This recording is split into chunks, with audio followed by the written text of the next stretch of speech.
Question है ए का कद, कद मतलब उसकी लंबाई, ए का कद छोटा है बी से परंतु सी से लंबा है, डी का कद छोटा है ए से परंतु सी से लंबा है, तथा ई का कद छोटा है बी से किंतु ए से लंबा है। सबसे छोटा कद किसका है? कद मतलब लंबाई, किसकी लंबाई सबसे छोटा है ये आप लोगों को बताना है। और हम आप लोगों को ऐसे प्रश्नों को सॉल्व करने के लिए बहुत ही आसान तरीका बताए हैं, एक लाइन में आंसर आ जाता है, वो भी सेकंडों में आंसर आता है। क्या तरीका हम आप लोगों को बताए हैं? तरीका बताए हैं कि लंबाई के अनुसार अगर प्रश्न दे या वजन के आधार पे दे या वेतन के आधार पे दे, यानी कि इस टाइप का कभी भी कम या ज्यादा के आधार पे प्रश्न आपको दिखे तो जो ज्यादा को रिप्रेजेंट करेगा, जैसे जो लंबा है उसको हम ऊपर रखेंगे, जो छोटा है उसको हम नीचे रखेंगे, जो सबसे लंबा है उसको हम सबसे ऊपर रखेंगे, जो सबसे छोटा है उसको हम सबसे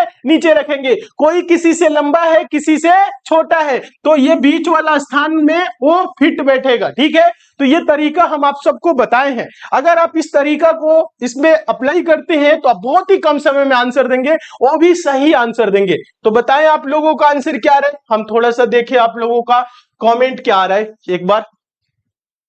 चलिए वेरी गुड, बहुत अच्छे, कुछ ही स्टूडेंट आंसर दे रहे हैं, बाकी लोग ए बी सी डी चारों ऑप्शन दे रहे हैं, ये गलत बात है, चारों ऑप्शन नहीं देना है। कौन सा होगा? A B C D option बता दीजिए, या ऑप्शन के साथ साथ ये भी लिखिए कि यहाँ पे capital A, capital B, capital C, capital D, ये कौन सा होगा इसमें। हाँ ऑप्शन बताएं, ऑप्शन कौन सा होगा। वेरी गुड, बहुत अच्छे, कुछ स्टूडेंट बता रहे बी और सी में कंफ्यूज है, कंफ्यूज नहीं है, ऑप्शन में आप लोग कंफ्यूज हो सकते हैं। हाँ बहुत सारे स्टूडेंट सही भी आंसर दे रहे हैं, option number B, option C, ऐसे आंसर दे रहे हैं आप लोग। अच्छा समझा दे, अच्छा देखिए कुछ नहीं करना है, बोल रहा है देखिएगा ए का कद छोटा है बी से, ध्यान दीजिएगा ए का कद छोटा है बी से, किससे छोटा है? ए बी से, तो बी के क्या होगा? ऊपर होगा, और ए क्या होगा? नीचे होगा, क्योंकि बोल रहा है ए का कद छोटा है बी से। अगर ए छोटा है बी से तो ए को नीचे रखेंगे, बी को ऊपर रखेंगे, यानी बी बड़ा है। देखिए ए का कद छोटा है बी से परंतु सी से लंबा है, ये बी से छोटा है परंतु सी से लंबा है, यानी ये सी के ऊपर होगा, ये सी से लंबा है। आगे कह रहे हैं डी का कद छोटा है ए से, डी का कद क्या है? छोटा है ए से परंतु सी से लंबा है।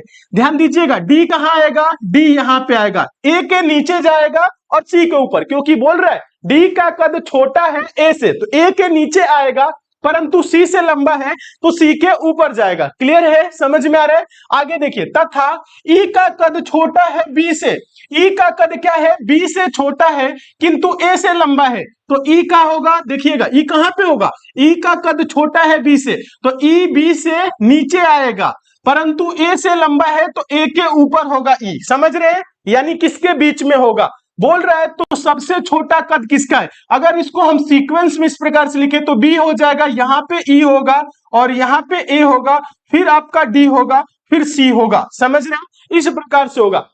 से पूछ रहा है तो सबसे छोटा कद किसका है? अभी हम आप लोगों को क्या बताएं, जो सबसे नीचे रहेगा वो सबसे छोटा होगा, जो सबसे ऊपर रहेगा वो सबसे बड़ा होगा। तो सबसे छोटा कौन है? सी है, सबसे छोटा सी है। सबसे बड़ा की बात करें तो क्या होगा? बी होगा। क्लियर है, समझ में आ रहा है? बीच वाला कौन है? तो ए होगा।